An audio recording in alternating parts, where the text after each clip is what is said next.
Hi. Today's tip, which should help you with part 3, is a very simple thing that we do called chain piecing. And a lot of us already do that, but if you don't, it's a really important way to put things together.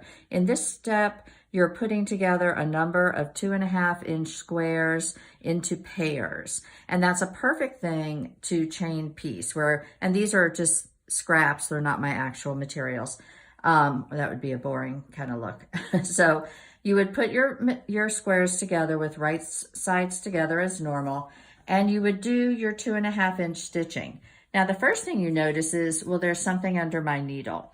I'll talk about that a little bit more, but I don't like to start right on the edge where I might get a nest of threads or it might be a little loose. So I like to keep something under there, and we'll talk a little bit more. So I'm going to line up and sew my 2 squares together with my 1/4-inch stitch. Now, you could stop here, take this off, cut the threads, put 2 more in and do that. But obviously that takes a lot of thread. Thread costs a lot of money.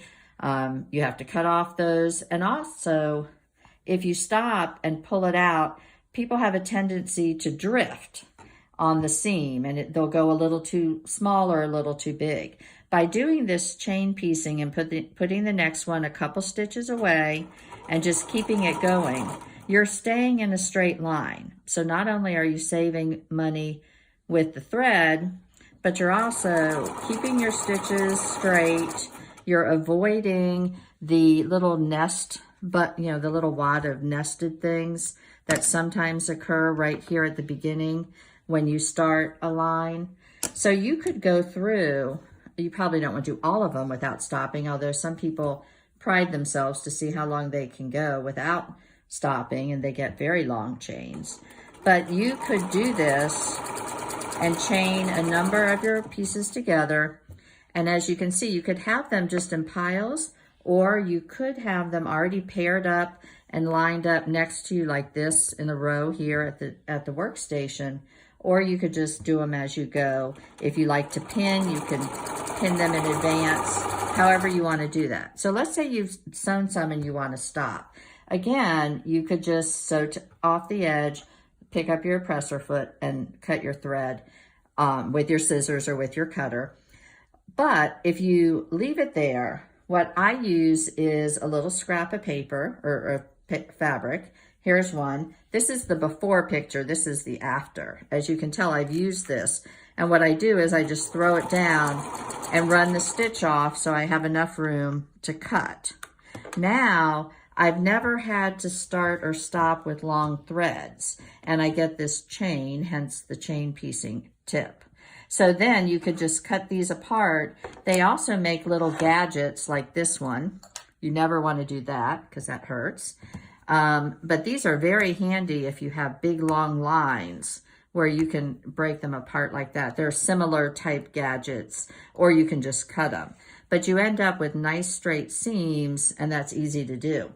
So back to these little things, my friend Polly Monica, who's an excellent quilter, she calls these tweeners. She puts them between her starting and ending. And so by having this, she's always starting, it's something under the needle. So when you go to put your next pair together and you put your next sewing item in, you have something there. So you always avoid that little nest of things. You get a nice straight seam. You can just cut it off when you get past it. And then when it gets too full, you just throw it away. Oftentimes, if you have leftover pieces of binding, you can clip them.